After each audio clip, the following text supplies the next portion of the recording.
Welcome back to RR educations.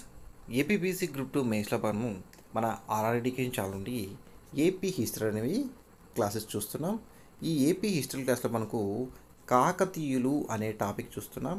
గత class మనకు కాకతీయులకు సంబంధించి కాకతీయ సామ్రాజ్యక యుగ విషయాల భాగంగా మనకి ఒక పాలనా విధానం చూసాం. ఈ వీడియోలో మనకు కాకతీయులకు సంబంధించి న్యాయపాలన అంశాలతో పాటు మరికొంత సమాచారం నేర్చుకోవడం జరుగుతుంది.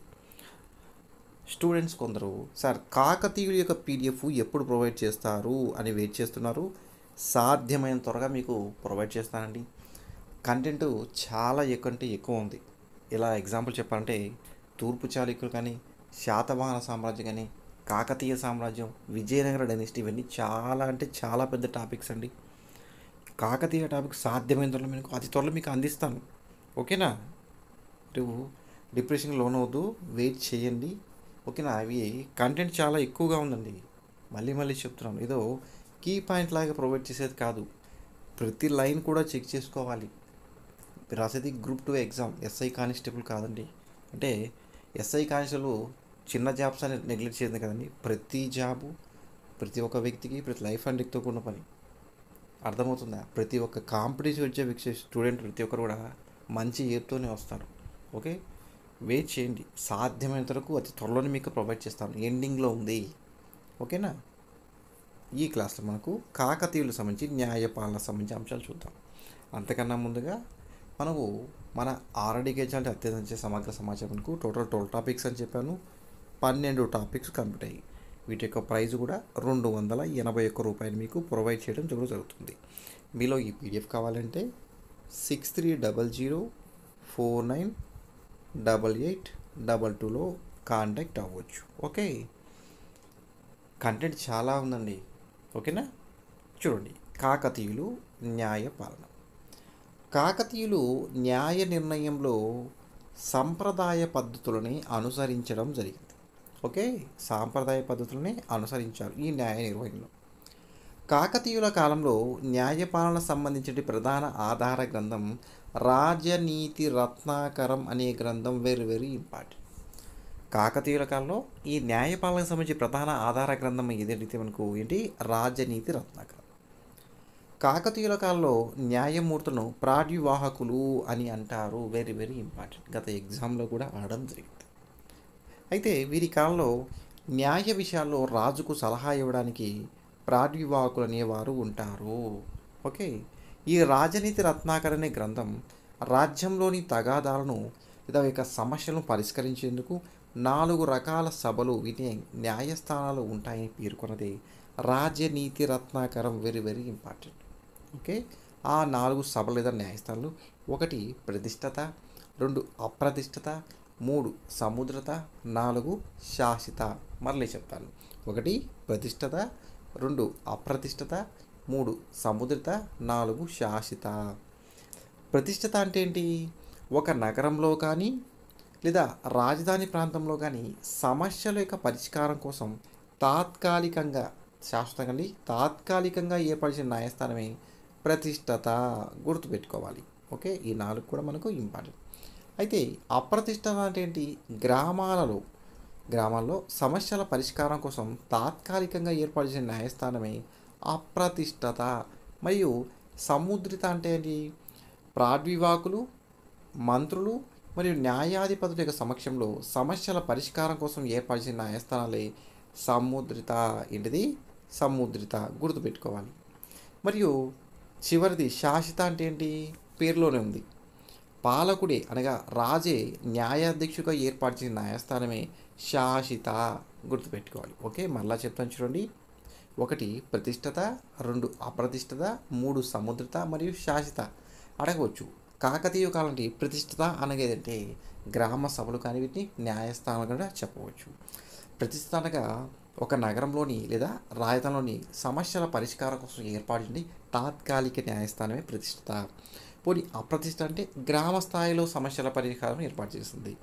మరియు ప్రాడ్వివాకులు, మంత్రులు, న్యాయాధిపతుల సమక్షంలో ఏర్పాటు చేసిన న్యాయస్థానమే సముద్రతని, మరియు రాజు యొక్క పర్యవేక్షణలో ఏర్పాటు చేసిందంటే శాసిత అని చెప్పబడుతుంది. ఓకే, నెక్స్ట్ చూడండి: క్రీస్తు శకం 1214 కాలం నాటి దుగ్గిరాల శాసనం ప్రకారం దుగ్గిరాల, మోర్మపూడి, ఈయని అనే గ్రామ ప్రజలు తమ గ్రామ సరిహద్దుల విషయమై పాలకుడిని విన్నవించగా ఈ గణపతి దేవుడు మల్లపు రాజు మరియు రుద్రరాజు అనే ఇద్దరు మంత్రులు పంపి వారి తగాదాలను పరిష్కరించాలని ఆదేశించాడని చెప్పి మనకు ఈ దుగ్గిరాల శాసనం మనకు సమాచారం అందింది.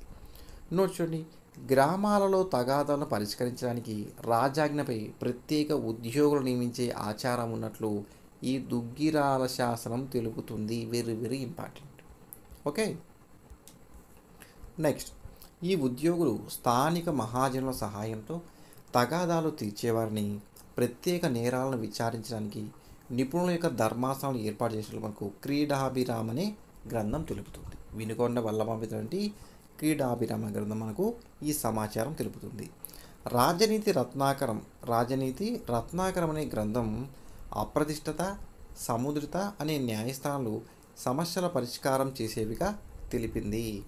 ఈ విషయంలో ప్రజలు తమ సమస్యలను మంత్రులకు తెలపగా మంత్రులు మహాజనుల అభిప్రాయం తెలుసుకొని అందరి ఆమోదంతో ఈయని గ్రామానికి చెందిన నూరపరాజును మధ్యవర్తిగా నియమించి సరిహద్దు సమస్యను పరిష్కరించడం మనకు తెలియజేస్తుంది. దీనిని బట్టి స్థానిక ప్రజలు, స్థానిక మహాజనులు తమ సమస్యలను మంత్రుల సమక్షంలో పరిష్కరించుకున్నారని మనకు తెలియపరుస్తుంది. అయితే ఈ నూరపరాజు ఈయని అనే గ్రామకరణం అయి ఉండవచ్చని పివి పరబ్రహ్మశాస్త్రి యొక్క అభిప్రాయం. గుర్తుపెట్టుకోవాలి, నూరపరాజు అనే వ్యక్తి ఈయని అనే గ్రామకరణం అయి ఉండవచ్చని పివి పరబ్రహ్మశాస్త్రి అభిప్రాయపడ్డాడని తెలియపరుస్తున్నాడు. అయి ఉండవచ్చని చెప్తున్నాడు. క్రీస్తు శకం 1246 కాలం నాటి శాసనం ఒకటి నేటి తెలంగాణలోని కరీంనగర్ జిల్లాంటి గానుగ కాలువ విషయమై నడపూరు మరియు చామనపల్లి గ్రామాల మధ్య వివాదం చెలరేగగా ఆ కాలువపై చామనపల్లి మహాజనులకు అనగా బ్రాహ్మణులకు గణపతి దేవుడు హక్కును కల్పించడం జరిగిందని మనకు తెలుస్తుంది. రాజనీతి రత్నాకర్ అనే గ్రంథంలో పేర్కొన్న విధంగా అప్రతిష్టత మరియు శాశ్వత సభలు తాత్కాలిక న్యాయస్థానాలు మనకు సమస్యల పరిష్కారం కోసం నియమించబడ్డాయి. గుర్తుపెట్టుకోవాలి.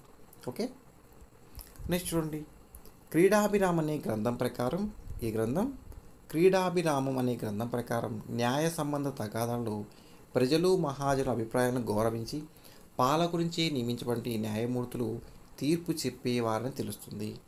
అంతేకాక ప్రత్యేక నేరాలు విచారించడానికి మాత్రం నిపుణులతో కొన్ని ధర్మాసనాలు ఏర్పాటు చేయబడ్డాయి. ఈ గ్రంథము క్రీడాభిరామం తెలుపుతుంది. ఈ సమాచారం అంతా క్రీడాభిరామం తెలుపుతుంది. అష్టాదశ వర్ణాలకున్న సమయ సభలు సైతం తమ సభ్యులు చేసిన నేరాలను విచారించి శిక్షలు విధిస్తుండేవి. ఈ విషయంలో సమయ సభలు కూడా న్యాయస్థానాలుగా వ్యవహరించసాగాయి. కాకతీయుల కాలంలో శిక్షలు కూడా కఠినంగా ఉండేవి. బీజఛేద, కుక్షిఛేద, శిరఛేద అనే శిక్షలు కూడా కలవు. ఈ శిక్షలు అమలు చేయబడడానికి గ్రామాల్లో వీరభట్లు అనేవారు కూడా ఉండేవారని మనకు తెలుస్తుంది. చూడండి, ఈ శిక్షలు బీజఛేద, కుక్షిఛేద, శిరఛేద. ఈ శిరఛేద అంటే ఏంటి? శిరస్సును నరికివేయడంగా చెప్పు. ఇవన్నీ మనకు క్లారిటీగా నెక్స్ట్ మనకు క్లారిఫై కూడా చేస్తాను.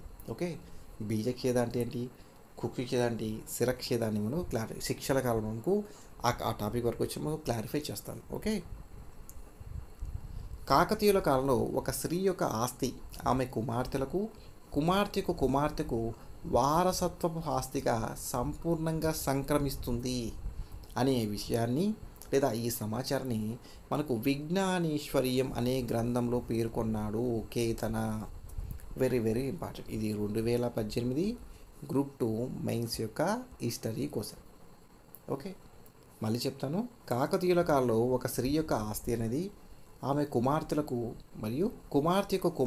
వారసత్వ ఆస్తిగా సంపూర్ణంగా సంక్రమిస్తున్న న్యాయ సూత్రాన్ని గురించి కేతన తన విజ్ఞానేశ్వరుని గ్రంథంలో పేర్కొన్నాడు. గత వీడియోలో కూడా మీకు చెప్పడం జరిగింది. నెక్స్ట్, కాకతీయులు వారికి సంబంధించి సైనిక వ్యవస్థ. కాకతీయ పాలకులు పౌర సంరక్షణ, వర్ణాశ్రమ ధర్మ సంరక్షణతో పాటు రాజ్య విస్తరణ చేయడం కూడా తమ లక్ష్యంగా భావించేవారు. వీరు రాజ ఉద్యోగులను నియోగులుగా విభజించారు. అట్టి నియోగులు ఎంతమంది కలరు? 72 మంది కలరు. ఎవరు వీళ్ళు? న్యాయంకర్లు అంటారు కదా, వారే ఈ నియోగులు. ఓకే, ఈ నియోగులపై పర్యవేక్షణ అధికారం కలిగిన అధికారిని బాహాత్తర నియోగాధిపతి అంటారు. గుర్తుపెట్టుకోవాలి. అయితే గణపతి దేవుని కాలంలో మొట్టమొదటి బాహత్తర నియోగపతి ఎవరు? గంగయ్య సాహిని. గణపతి దేవుని కాలంలో మొట్టమొదటి బాహత్తర నియోగాత్మ వ్యవహరించిన వారు ఎవరు? గంగయ్య సాహిని. రుద్రమ్మదేవి యొక్క బాహత్తర నియోగాధిపతి మొదటగా త్రిపురాది దేవ ఉన్నారు. ఇతని తదనంతరం పోంకల మల్లయ్య ప్రగడ ఉన్నారు. గుర్తుపెట్టుకోవాలి, గత క్లాస్లో కూడా చెప్పడం జరిగింది. రాణి రుద్రమదేవి కాలంలో ఈ నియోగ వ్యవస్థ న్యాయంకర వ్యవస్థగా రూపాంతరం చెందింది. ఒక్కొక్క న్యాయంకరను ఒక్కొక్క న్యాయక వంశం వారు పాలించేవారు. కావున 72 మంది న్యాయంకరులను 72 నాయక వంశం వారు పాలించేవారు. ఓకే, గత క్లాస్లో కూడా చెప్పాను. రాణి రుద్రమదేవి కాలంలో 72 మందిని, రెండో ప్రతాపరుద్ర కాలంలో 75 లేదా 77 అని చెప్పాను. 72 మరియు 75 మాత్రం మనం గుర్తుపెట్టుకోవాలి. ఓకే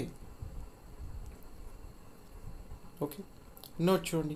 రుద్రమదేవి పాలనా కాలంలో మొత్తం 72 మంది నాయకులు ఉండగా రెండో ప్రతాపరుద్ర కాలంలో ఎంతమంది? 75 మంది నాయకులు ఉండేవారు.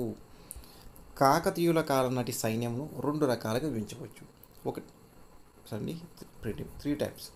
ఒకటి మూల బలం, దీనే స్థిర సైన్యం అంటారు. 2 ఎక్కాటులని, 3 సామంత సైన్యం, నాయంకర సైన్యం అంటారు. ఈ స్థిర స్థాయి లేదా మూల బలం అనే సైన్యం రాజు ఆధీనంలో ఉంటుంది. ఎక్కాట్లు అనేవారు కూడా రాజు ఆధీనం ఉంటుంది. సామంత సైన్యం లేదా నాయంకర సైన్యం నాయంకరుల యొక్క ఆధీనంలో ఉంటుంది. మొదటిగా స్థిర సైన్యం. ఈ స్థిర సైన్యం మొత్తం మహారాజ పట్టసాహిని యొక్క ఆధిపత్యంలో ఉంటుంది. గుర్తుపెట్టుకోవాలి ఈ పదం. ఓకే, పాలకుని ప్రత్యక్ష పర్యవేక్షణలో లేదా పాలకునిచే నియమించబడిన వారు ఆధీనంలో పాలకుని పోషణలో ఉండే సైన్యమే స్థిర సైన్యం లేదా మూల సైన్యం. ఈ స్థిర సైన్యం అనేది పాలకుని యొక్క ప్రత్యక్ష పర్యవేక్షణలో కానీ లేదా పాలకునిచే నియమించబడిన వారి యొక్క ఆధీనంలో కానీ లేదా పాలకుని యొక్క పోషణలో ఉండే సైన్యమే ఈ స్థిర సైన్యం లేదా మూల సైన్యం లేదా మూల బలం అని అంటారు. నల్గొండలోని, తెలంగాణలోని నల్గొండ జిల్లాలోని బయలుబండి గణపతి దేవుని యొక్క శాసనం ప్రకారం గణపతి దేవునికి సైన్యాధిపతులకు పనిచేసిన వారు ఎవరు? కాల్బలాధ్యక్షులకు పనిచేసిన వారు ఇందులూరి అన్నయ్య మంత్రి, ఇందులూరి అన్నయ్య అని అంటారు. గజదళాధిపతిగా పనిచేసిన వారు జాయప సేనాని. అశ్విక గజదళపతి చేసిన వారు ఎవరు? గంగయ్య సాహిని. గుర్తుపెట్టుకోవాలి ఇవన్నీ కూడా. అయితే రెండో ప్రతాపరుద్రుని యొక్క సైన్యంలో 100 ఏనుగులు మరియు 20,000 గుర్రాలు మరియు 9 లక్షల యొక్క విలుకాండ్రు మరియు కాల్బలం అనే కళని తెలుస్తుంది. రెండో ప్రతాపరుద్రుడు రచించిందే నీతి సారం అనే గ్రంథం. ఈ గ్రంథం వన, స్థల, గిరి, జల అనే 4 రకాల దుర్గాలు కాకతీయుల కాలంలో ఉండేవని, వాటి రక్షణకు కాకతీయ పాలకులు ఎంతో ప్రాధాన్యత ఇచ్చారని పేర్కొంటుంది ఈ నీతి సారం అనే గ్రంథం. శివదేవయ్య రచించింది పురుషార్థ సారం. చాలాసార్లు అడిగారండి ఈ గ్రంథం గురించి. ఈ గ్రంథం రాజ్యం యొక్క రక్షణ వ్యవహారాల గురించి, చతుర్వేద దుర్గముల గురించి సమాచారం అందించింది. గుర్తుపెట్టుకోవాలి. నోట్ చూడండి, ఈ చతుర్వేద దుర్గంలో ముఖ్యమైనది గిరి దుర్గం. ఓకే, యుద్ధాలలో రాజు స్వయంగా సైన్యానికి నాయకత్వం వహించేవారు కాకతీయుల కాలంలో.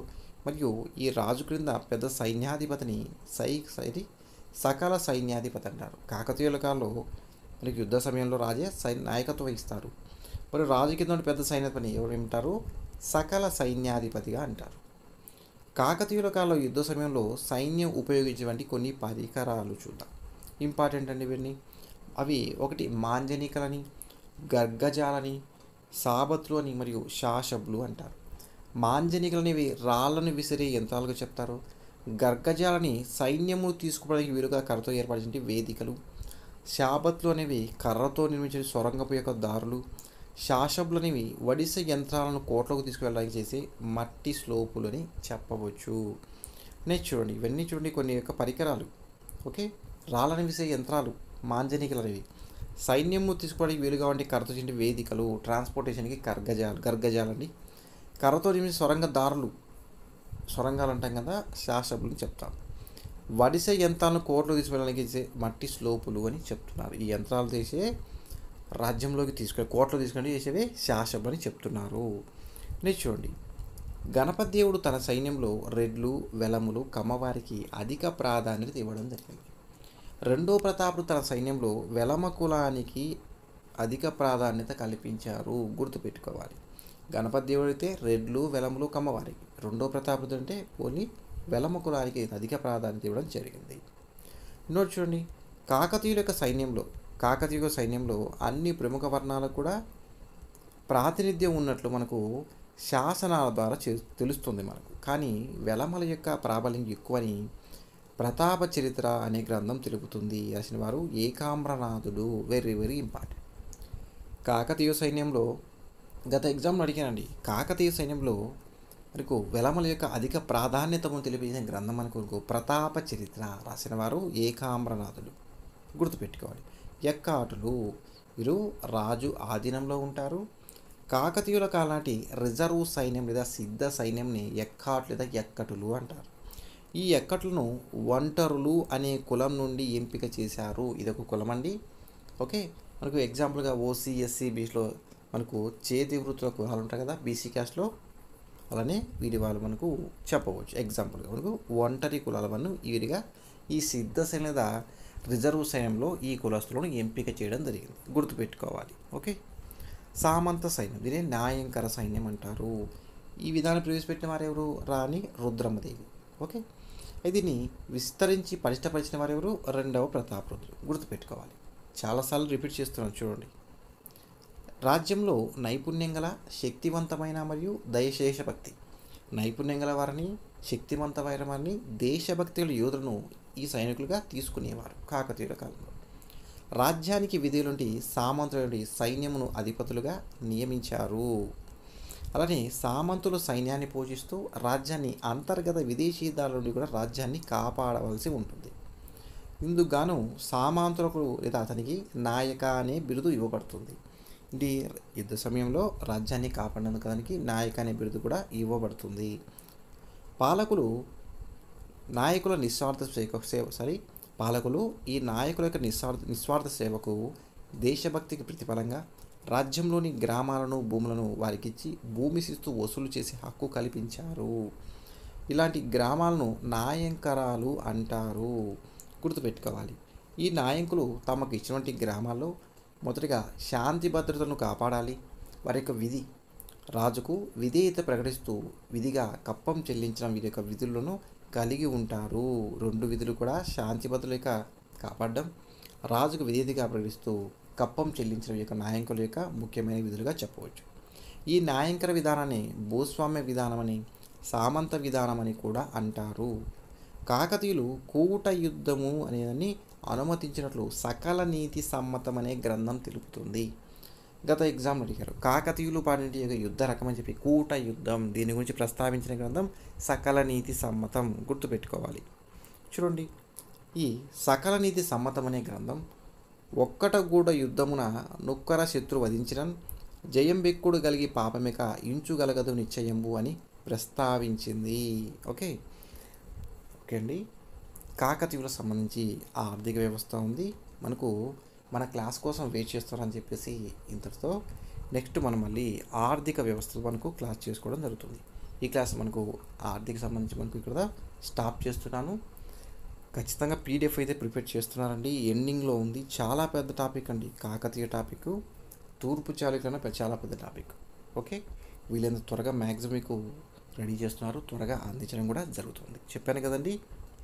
మనకు పీడిఎఫ్ స్కోర్ కావాలంటే 6300498822లో కాంటాక్ట్ అవ్వచ్చు.